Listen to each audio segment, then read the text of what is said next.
വീട്ടിൽ വൈദ്യുതി ഇല്ല എന്നുള്ള വിവരം ദൃശ്യമാധ്യമത്തിൽ കൂടെ അറിയാൻ സാധിച്ചു. KSEB തച്ചമ്പാറ അറിയാൻ സാധിച്ചു.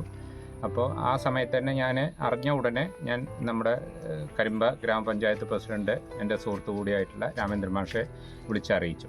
ആ മാഷ് എവിടെയാണ് അത് വീട് എന്നുള്ളത് നോക്കിയിട്ട് നമുക്കത് ഇന്ന് തന്നെ പോയി നോക്കാം എന്നുള്ള രാവിലെ തന്നെ വിവരം തന്നു.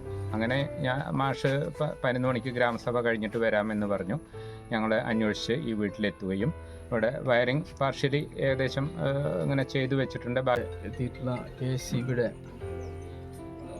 സ്റ്റാഫ് അംഗങ്ങൾ, അതുപോലെ തന്നെ ബാങ്കിൻ്റെ പ്രവർത്തകർ, മറ്റ് പരിസരവാസികളെ, പ്രിയമുള്ള സുഹൃത്തുക്കൾ, നേരത്തെ പറഞ്ഞ പോലെ ഒരു ദിവസം രാവിലെ KSEBയുടെ എന്നെ വിളിക്കുമ്പോഴാണ് ഇങ്ങനെ കല്യാണിയമ്മയും മകളായ ശ്യാമള ചേച്ചിയും വീട്ടിൽ വൈദ്യുതി ഇല്ലാതെ വലിയ പ്രയാസത്തിലാണ് എന്നുള്ള വിവരം പിന്നെ ദൃശ്യമാധ്യമങ്ങളോട് അറിയാൻ കഴിയുമെന്ന് പറഞ്ഞ് KSEB എന്നെ രാവിലെ വിളിക്കാനുണ്ടായിരുന്നു. അപ്പോൾ തന്നെ ഞാനന്ന് ബോർഡ് മീറ്റിംഗ് ഉള്ള ദിവസമാണ്. ബോർഡ് മീറ്റിംഗ് കഴിഞ്ഞ് വരാമെന്ന് പറഞ്ഞു. അങ്ങനെ ഞാനും പഞ്ചായത്തിലെ വൈസ് പ്രസിഡൻറ്റും വാർഡ് മെമ്പറായ മോനേട്ടനും ഇവിടെ വരികയും അപ്പോഴാണ് ഇങ്ങനെയുള്ളൊരു അവസ്ഥ നമുക്ക് മനസ്സിലാക്കാൻ കഴിഞ്ഞത്.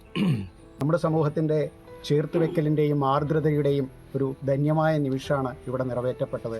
നമ്മളൊക്കെ വളരെ വെളിച്ചത്തിൽ ഉണ്ടും ഉറങ്ങിയും ജീവിക്കുമ്പോൾ ഇവരെ പോലെയുള്ള സാധാരണക്കാർ ചേർത്ത് പിടിക്കാൻ നമ്മൾ കാണിക്കുന്ന ആ വ്യഗ്രതയാണ് ഇന്ന് അവർക്ക് എത്രയും പെട്ടെന്ന് വെളിച്ചത്തിൽ അന്തിയുറങ്ങുവാനുള്ള ഒരവസരം. പ്രത്യേകിച്ച് അമ്മ വളരെ വാർദ്ധക്യ സഹജമായ അസുഖങ്ങളാൽ ബുദ്ധിമുട്ടുന്നൊരവസ്ഥയിൽ അവരെ ചേർത്ത് പിടിക്കാൻ കാണിച്ച ഈ സന്മനസ്സിന് നമ്മുടെ അധികാരികളോട്, ഗ്രാമപഞ്ചായത്തിനോട്, KSEBയോട് ആ കേബിൾ മാത്രം മതി എന്ന് ഈ സാർ പറഞ്ഞതിന് ശേഷം കേബിൾ എത്ര രൂപ ചിലവ് വരികയാണ് നമ്മൾ ഏറ്റെടുക്കാമെന്ന് പറഞ്ഞുകൊണ്ട് ഗ്രാമപഞ്ചായത്ത് ഫൗണ്ടേഷൻ്റെ നേതൃത്വത്തിൽ എന്ത് ചിലവ് വരികയാണെങ്കിൽ നമ്മൾ ഏറ്റെടുത്തുകൊണ്ട്, കാരണം ഇന്നത്തെ കാലത്തെ ആൾക്കാർക്ക് ഏറ്റവും അത്യാവശ്യമുള്ള സാധനമാണ് വൈദ്യുതി ഇല്ല പറഞ്ഞാൽ പ്രത്യേകിച്ച് കൂടത്തൊക്കെ ഒന്ന് ഇരിക്കുക പറഞ്ഞാൽ നമുക്കൊക്കെ ബുദ്ധിമുട്ടാണ്. ജനകമാണ്. കാരണം ഈ പാടത്ത് ഒറ്റയ്ക്ക് ഈ കഴിയുക എന്നുള്ളത് വളരെ ബുദ്ധിമുട്ടുള്ളൊരു കാര്യമാണ്.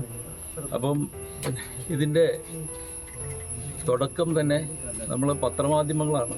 അതിന് പ്രത്യേക ഞാൻ പത്രത്തിലെ സുജിത്ത് മാതൃഭൂമിയിലും ജന്മഭൂമിയിലെ നിശാന്തിന് ആദ്യമായിട്ട് നന്ദി രേഖപ്പെടുത്തുകയാണ്.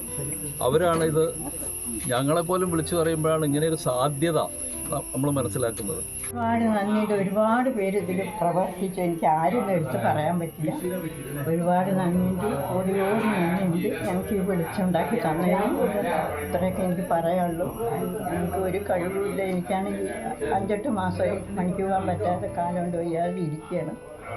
അതുകൊണ്ട് ഒരുപാട് നന്ദിയുണ്ട്.